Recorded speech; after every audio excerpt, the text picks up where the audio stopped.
প্রিয় শিক্ষার্থীরা, আশা করি তোমরা সবাই ভালো আছো। আজকে আমরা একটি অঙ্কের সমাধান দেখাবো। এটি নবম দশম শ্রেণীর হিসাব বিজ্ঞানের 11 অধ্যায়ের বইয়ের 183 পৃষ্ঠার একটি কাজ দেয়া ছিল। সেই অঙ্কের সমাধান এখানে দেখানো হবে। আজকের এই অঙ্কটি কোনো উৎপাদন সংক্রান্ত অঙ্ক নয়। আমরা একজনের কাছ থেকে পণ্য কিনব, সেই পণ্যটি আরেকজনের কাছে বিক্রি করব।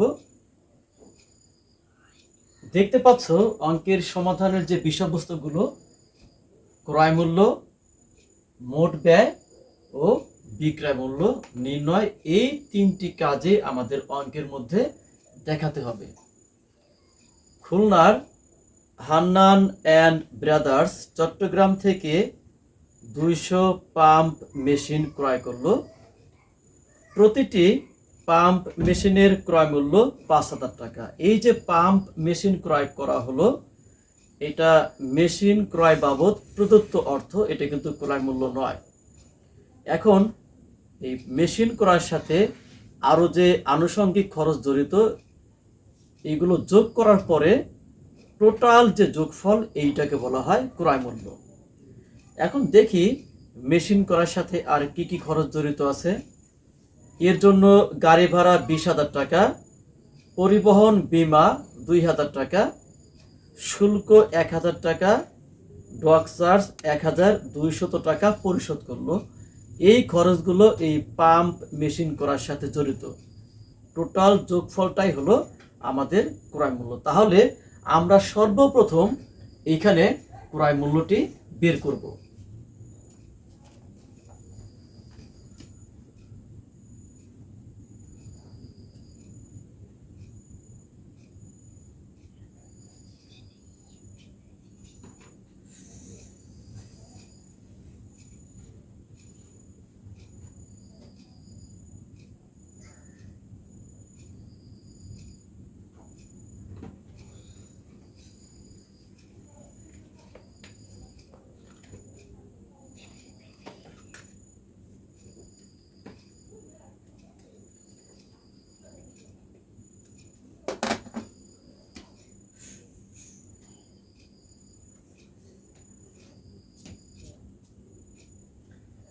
শিক্ষার্থীরা দেখতে পাচ্ছ এখানে পাম্প মেশিন ক্রয়, প্রতিটা মেশিনের মূল্য 5,000 টাকা। আমরা 200 পিস মেশিন ক্রয় করলাম।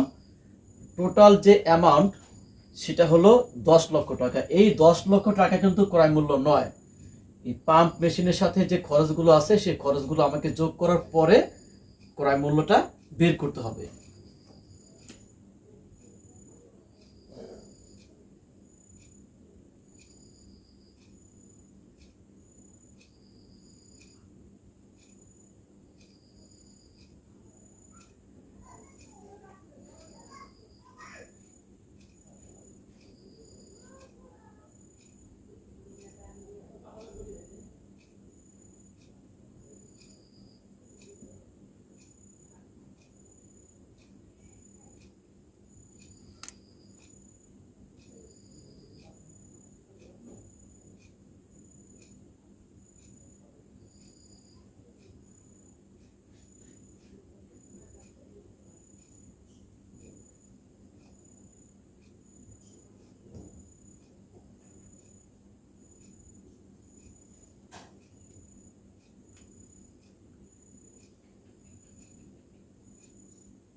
শিক্ষার্থীরা, এখানে পাম্প মেশিনের সাথে জড়িত গাড়ি ভাড়া, পরিবহন বীমা, শুল্ক এবং ডক চার্জ, এইটাকে বলা হয় প্রত্যক্ষ খরচ।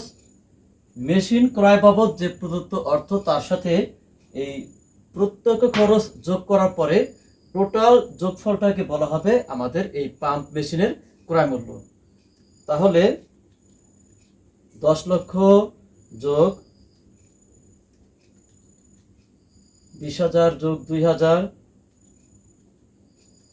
যোগ 1,000 যোগ 1,200।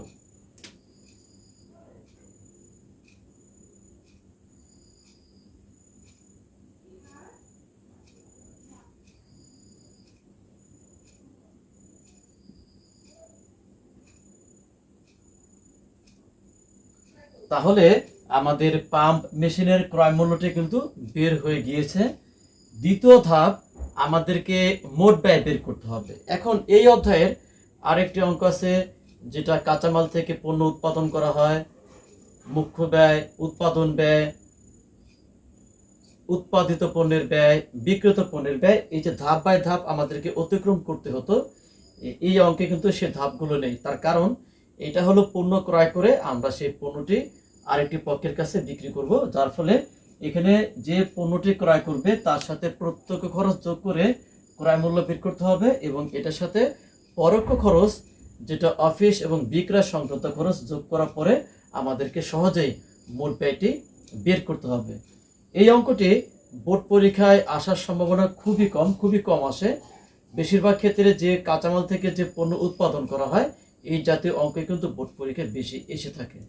এই অঙ্কটি যে একেবারেই আসে না তা কিন্তু নয়, আসতে পারে, তবে সেই সম্ভাবনা খুবই কম। তারপরেও আমাদেরকে অঙ্কটি করতে হবে, বলা তো যায় না যে হয়তো এই অঙ্কটি চলে আসতে পারে। আসলে যেহেতু অঙ্কটি করা একদম সহজ, তাহলে আমরা ইজিলি বা সহজভাবে এখান থেকে 10টি মার্ক আমরা পেতে পারবো।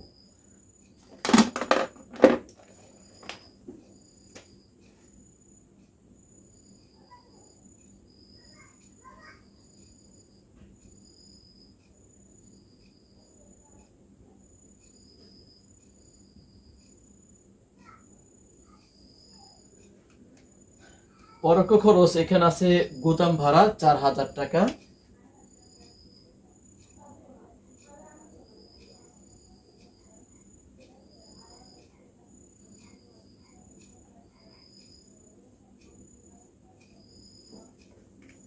এরপরে দোকান ভাড়া 3,000 টাকা।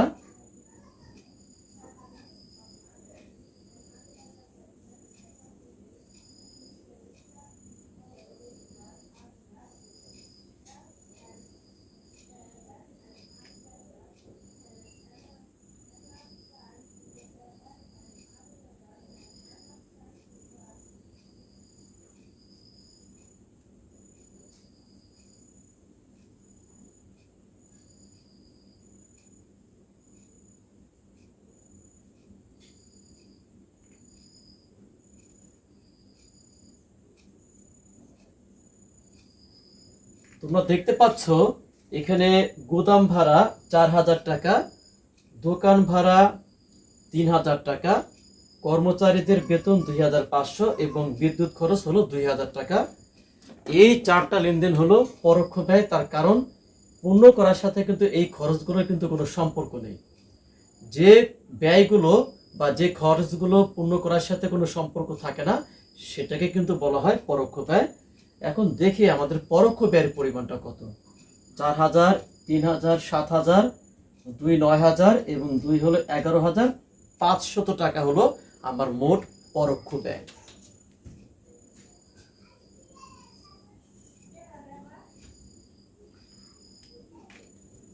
$10,24,500 যোগ 11,500, এখানে টোটাল যোগফল হলো 10,35,700। এটাই হলো কিন্তু আমাদের মোট ব্যয়।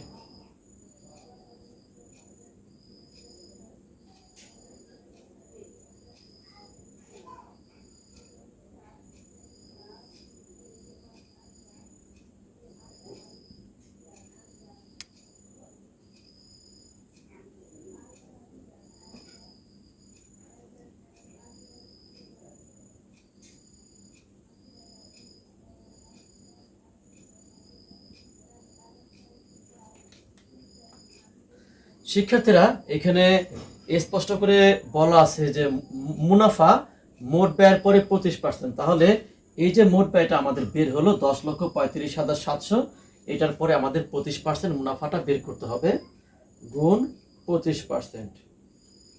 মুনাফার পরিমাণ 2,58,925।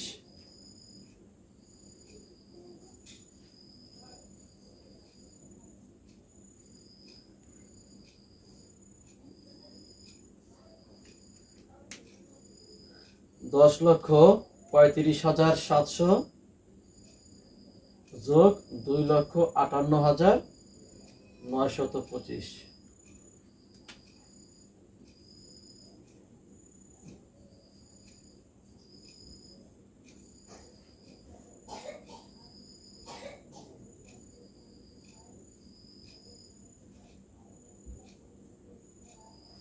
শিক্ষার্থীরা মোট ব্যয়ের সাথে মুনাফাটা যোগ করার পরে টোটাল যোগফল 12,94,625 টাকা। এইটাই হলো আমাদের বিক্রয় মূল্য। আশা করি তোমরা অঙ্কটি পুরোপুরি বুঝতে পেরেছো। এর পরবর্তী পর্যায়ে অনুশীলনীর একটি সৃজনশীল অঙ্ক দেয়া আছে, আমরা সেই সৃজনশীল একই নিয়মে আমরা সেটা সমাধান দেখাবো। শিক্ষার্থীরা আজকে এই পর্যন্তই। তবে যাবার আগে আমি তোমাদের বলতে চাই, কবির হোসেন নামে আমার ফেসবুকে যে মূল পেজটি আছে অবশ্যই তোমরা পেজটি ফলো করবে বা ফলো দিবে। এবং ফেসবুকে আমার আরও একটি পেজ আছে, কবির অ্যাকাউন্টিং হোম। বর্তমানে এই পেজে কোনো ভিডিও আপলোড করা হচ্ছে না, যত ভিডিও আমি মূল পেজে আপলোড করে থাকি। এর পাশাপাশি ইউটিউবে আমার একটি চ্যানেল আছে কবির অ্যাকাউন্টিং হোম নামে, তোমরা অবশ্যই চ্যানেলটি সাবস্ক্রাইব করবে। এবং তোমাদের যারা সহপাঠী বা বন্ধু আছে যারা লেখাপড়া করে থাকো নবম বা দশম শ্রেণীর ব্যবসা শাখায়, অবশ্যই অন্যদেরকেও আমার এই ভিডিওগুলো দেখতে উৎসাহ প্রদান করবে, কারণ তোমাদের জন্যই কিন্তু আমি ভিডিওগুলো তৈরি করে থাকি। আজকে তোমাদের সামনে এই পর্যন্তই। তোমাদের সকলের সুস্বাস্থ্য কামনা করছি। সবাই ভালো থাকো। আল্লাহ হাফেজ।